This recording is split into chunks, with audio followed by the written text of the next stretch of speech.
AITAH for exposing my fiancé to his family and ruining his life? Me, 25F, and my fiancé, 26M, have been together for a decade and have our first child. Our relationship hasn't always been rainbows and sunshine, but it was steady and solid. Or so I thought. I just gave birth to our first child last November and is a psalm. Something we both decided and agreed to. My savings are substantial since I earned really good money and saved early on. My savings is going to be used for our baby's necessities while his income will cover the bills. The condo and 2 cars are under my name. The condo and my car are paid off. It's only his car that is not. I put down half of the amount as a down payment, so the monthly payments are not that high. Plus, with my good credit, the interest was low. I did plans on paying off his car and putting it in his when I got back to work. I'm currently on a 6-month hiatus from work due to sepsis from my C-section and other birth complications. Giving birth to our first child nearly killed me. I came back from my postpartum appointment last week and heard my fiancé's diabolical plan. I did not expect to record it, but the timing was just perfect. Let me set the stage. As I said, I came home from my postpartum appointment and was told I have the green light to devour my fiancé. I gleefully went to VS to get lingeries and matching bras and panties because I was quite hot and ready to jump this man's bones again.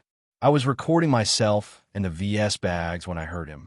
I thought it was even more perfect that he was home already and I got these goodies ready to show him. Possibly make a quick movie. So I continued recording, but instead what I heard and recorded broke my heart.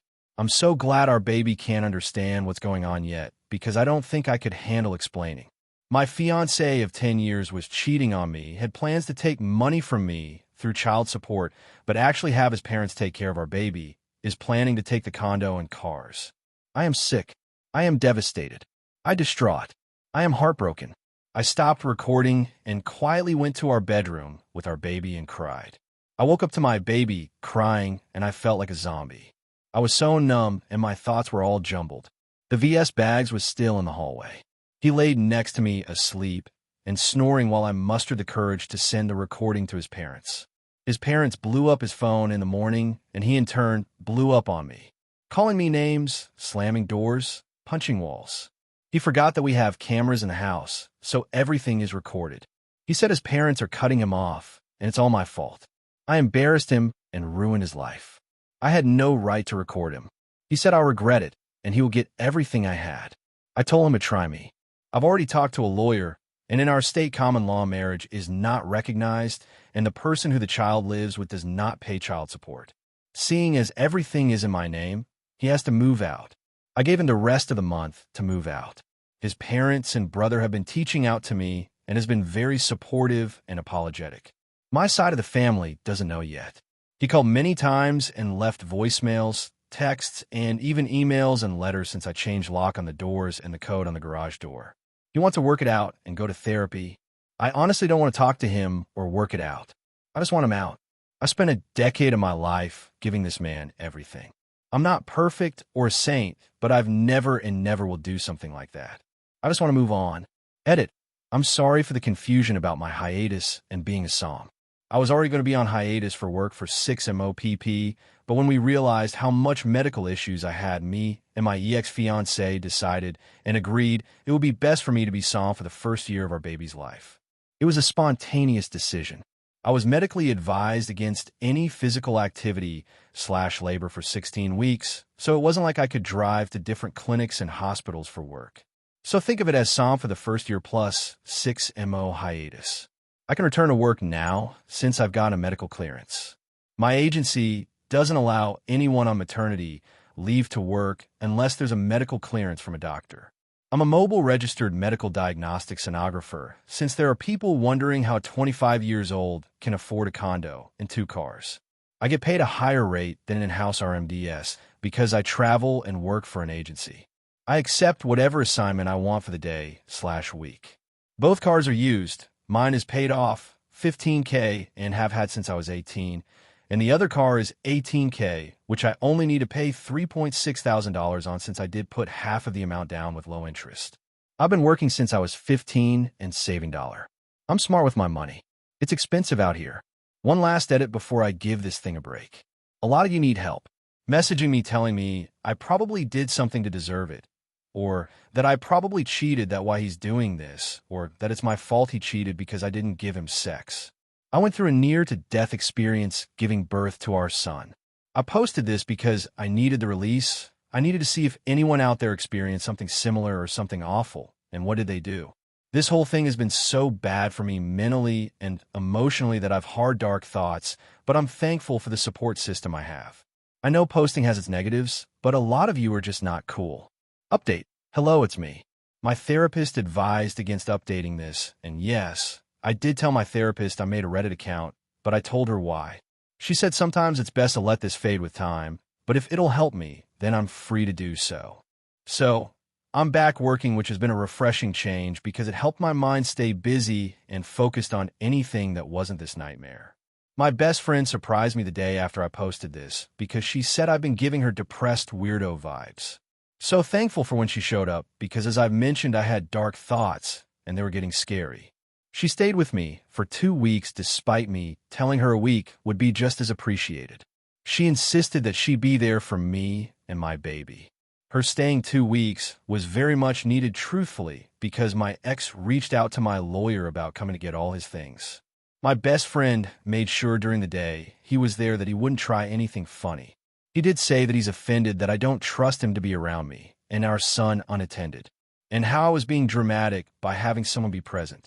It took him a whole day, and the day felt like it dragged on forever because I was so anxious with him being around. Like that dreadful and sickening feeling in the pit of your stomach that even a sip of water makes you feel like you're going to throw up. Before he left, he asked if we can talk before permanently going our separate ways. My therapist and best friend and lawyer were against it, but I agreed, which I later regret because this man is an a-hole. My best friend took my baby with her and stayed nearby.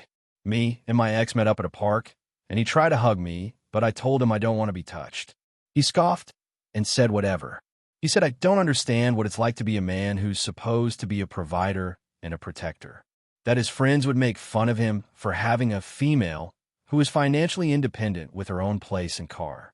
How his friends said it makes him seem like a sugar baby and not a man. That how can he let a female take care of him?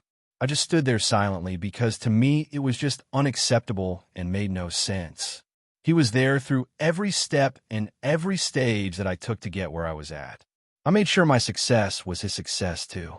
I made sure what I had, he got too. I love this man. I lived by the promise we made when we graduated high school with a greenery of goals and inspirations in our minds about how we wanted our future to be like. I let him talk about his childhood and how hard his life was despite me being there since we were 14. He said it didn't feel good to have someone come at his manhood. He complained about how hard life was. I asked him what made life hard, and he just kept stuttering about his manhood being questioned by my independence. He said he was always anxious and stressed that I could leave him if I wanted to. I asked him did he think what he did helped his anxiety and stress about me leaving, and he got upset. He called me a narcissist, a manipulator, and a femme. He said he's sorry for our son for having a mom like me, that he won't be paying child support. Well, I told him I don't need his money. He told me to F off and left. As I said, I'm not perfect, and I'm far from being a saint, but I've never had any mind or intentions of doing anyone I love wrong. What he did was beyond wrong. It was diabolical, all because he was tired of being made fun of him. He couldn't retort with pride and dignity. He couldn't see or feel the love and support in his surroundings. I was sick. Whatever he wanted, I was there to help him make it happen. Everything he went through, I was there even when he pushed me away because I promised to be there through thick and thin. Now here, I am pouring my worst nightmare to strangers online. I watched him walk away, and I suddenly didn't recognize the boy I crushed on in middle school. The boy I'd kiss after his basketball games in high school. The man who said he'd love me forever after the birth of our child. All the things he said replayed in my head, and I realized I didn't know him the way I prided myself I did. I finally told my side of the family of our separation. Lots of question, but I did ask that they respect our privacy and give us space. Only one of my cousins knows what happened, and thankfully, she's in another state because I would have to bail her out by the way she described how she was to enact her revenge on him. I haven't told my mom, but she said she's going to be spending a few weeks at my place to help me adjust in October. My best friend had also offered to come back around the time my mom comes. No, I will not be pressing him about child custody or visitations. I did have my lawyer reach out to him about possibly giving up his rights. My ex's parents begged me to change my mind about that, but I assured them they can still see their grandbaby. My ex was more than happy to give up his rights. It hurt for him to easily and willingly agree because I thought he would have fought for our son. Also, I'm thinking of moving back to Cali and selling my condo and just staying at my mom's for a year till I save enough for a down payment. But knowing Cali house prices probably wouldn't happen. Sorry for the ranting, but honestly, this whole thing got me so messed up. The people on here saying it was fake. You have no idea how I wish that was true. I wouldn't have to uncontrollably cry whenever I'm home or looking at my baby. I wouldn't have to feel so much angst and sadness whenever I come back from therapy or from work. All these crying and asking questions why it was happening to me wouldn't be happening almost every night. Thank you once again to everyone who sent love and support. I'm finally closing this chapter. It's unfinished, but I'm ready to start over. Sending everyone good vibes, medium light skin tone emoji modifier.